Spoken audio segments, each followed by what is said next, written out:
Une deuxième fois, donc Azedine Chibahi à la ligne. Donc, je suis étudiant au doctorat à l'Université Laval, encadré par mon directeur Jimmy Dallaire, ainsi que mon co-directeur Nicolas Devillers. Aujourd'hui, je vais vous présenter mon travail intitulé Effets de l'enrichissement sur le jeu chez les porcelets et rôle du jeu sur la préparation des porcelets aux défis rencontrés en élevage.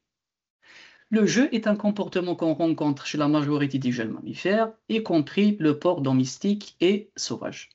Récemment, j'ai été un collaborateur sur un article de vulgarisation sur le comportement du porc domestique et j'ai rédigé la partie sur le comportement du jeu. Dans cette partie, j'ai abordé plusieurs facteurs qui peuvent influencer le jeu, y compris l'enrichissement, qui est un facteur qui peut augmenter les niveaux de jeu, mais aussi participe à la réduction des comportements agonistiques et favorise le bien-être animal. Par définition, le bien-être animal est l'état mental physique positif lié à la satisfaction des besoins et des attentes. Et ce qui fait justement du jeu un indicateur de bien-être animal, c'est qu'il est considéré comme un comportement de luxe qui est là quand les besoins sont comblés et les menaces sont absentes. Plusieurs théories considèrent le jeu comme un élément qui aide au développement physique de l'animal, mais aussi à entraîner l'animal aux épreuves futures. L'hypothèse du projet est que l'enrichissement de l'environnement de vie de l'animal stimule le jeu et prépare les animaux aux épreuves futures. Dans notre cas, c'est le stress lié au transport ainsi que l'isolement. Premier objectif, c'est de voir l'effet de l'enrichissement sur le jeu. Deuxième objectif se consacre à voir l'effet du jeu sur la préparation des porcelets aux défis. Troisième objectif, c'est de voir l'effet de la période d'enrichissement sur le jeu ainsi que sur la préparation des animaux. Donc, en matériel et méthode, donc, durant le projet, on avait 8 portées qui étaient logées en maternité dans des parcs standards et 8 portées qui étaient logées dans des parcs enrichis. De passage à la pouponnière, la moitié des porcelets de chaque traitement ont conservé les mêmes conditions et l'autre moitié a passé dans un environnement qui est différent. On voit ici les enrichissements qui ont été utilisés, c'était des ballons, des isifix, ainsi que des bâches suspendues. Et ça, c'était pour la pouponnière et même pour la maternité. Il est juste à noter qu'en pouponnière, on avait en plus des jouets en plastique de mâchage des porcelets qui étaient suspendus, qui étaient des enrichissements de base et qui étaient dans les deux parcs standards et enrichis. Le premier test qui a eu lieu durant le projet, c'était le test de simulation de transport. Donc, ce n'était pas évident de faire des vrais tests de transport vu la contrainte de biosécurité. Donc, on a mis en place des tests de simulation de transport. Le test consiste à traîner des porcelets dans des cages métaboliques 1 minute chaque 5 minutes durant la période totale du test de 40 minutes. 2 épreuves ont eu lieu à 15 jours d'intervalle. On voit ici un chargement des porcelets dans des cages métaboliques et ça, c'était dans un entrepôt au Cressat. Donc, les porcelets dans la cage en déplacement, et ça, c'est le déchargement des porcelets. Les porcelets étaient enregistrés sur vidéo toute la durée des tests. Deuxième test, c'était le test d'isolement qui consiste à isoler les porcelets individuellement une durée de 3 minutes dans une salle vide. 2 épreuves ont eu lieu à 15 jours d'intervalle aussi. Donc, on voit ici des porcelets dans des parcs d'isolement. Les porcelets ont été enregistrés sur vidéo. Il y a eu même un enregistrement des vocalisations. Pour les mesures comportementales qu'on a réalisées, donc la première, c'était observation des porcelets en isolement, c'était observation des comportements d'exploration, comportement d'alerte et comportement de fuite, et cela toute la durée de test. Et c'était observé sur logiciel Boris pour l'annotement des comportements. Deuxième mesure comportementale, ça consiste à une observation des comportements de jeu, 2 minutes par jour, 10 jours sélectionnés en maternité et en pouponnière au total. Le jeu locomoteur, ça consistait donc à des mouvements énergétiques du porcelet tels que sauter et courir. Le jeu social, c'était des interactions du jeu entre 2 porcelets et plus. Et pour le jeu d'objets, donc j'ai préféré de vous faire voyager au cœur de notre projet pour voir à quoi ça ressemble directement. Que nous avons ici joue avec les IFX, transporter et secouer. Joue avec ballon, le porcelet pousse, il essaye de monter le ballon. Et ça, c'est le jeu avec la bâche, donc mâcher et secouer. Une troisième mesure comportementale, donc c'était l'analyse des vocalisations. Donc les vocalisations ont été enregistrées lors de tests d'isolement et le logiciel Avisoft Bioacoustique a été assigné pour analyser ces vocalisations. D'autre part, nous avons effectué des mesures physiologiques. La première étant le dosage de cortisol salivaire.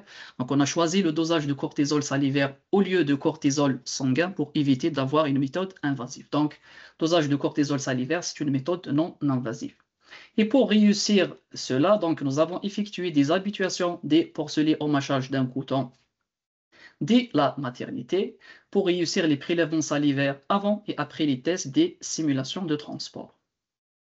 Un total de 510 prélèvements a été recueilli et analysé avec un kit de dosage immunologique au niveau du laboratoire des sciences animales. Deuxième mesure physiologique, c'était la thermographie infrarouge, mesure de température corporelle de l'animal par thermographie infrarouge. C'est une deuxième méthode qui est non invasive aussi.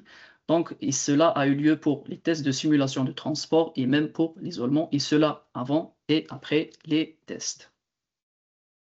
La région d'intérêt, donc c'était la région orbitale de l'œil, donc la région de l'œil, vu que c'est la région qui était proche du cerveau, qui est considérée comme un centre de production de chaleur.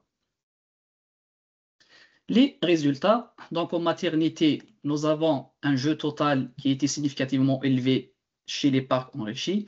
De même, en pouponnière, donc nous avons des niveaux significativement élevés de jeu dans les parcs enrichis.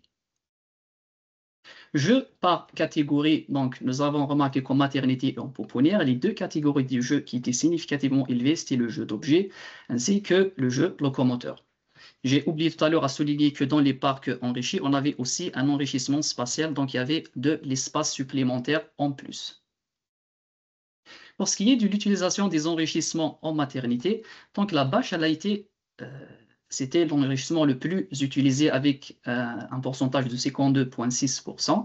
Et cela parce que cet enrichissement, il répond aux critères de choix des enrichissements qui sont cités dans l'annexe H de code de pratique, qui sont les 6 S. Donc, c'était sécuritaire, un enrichissement sécuritaire, simple, sain, situé, suspendu et souple. Pour ce qui est des fréquences de tentatives de fuite, donc nous avons observé que pour les parcs enrichis, c'était là où les porcelets ils ont fait plus de tentatives de fuite. Donc, tentatives de fuite pour les porcelets qui ont vécu dans des parcs enrichis en pouponnière, et cela pour les 2 répétitions du test.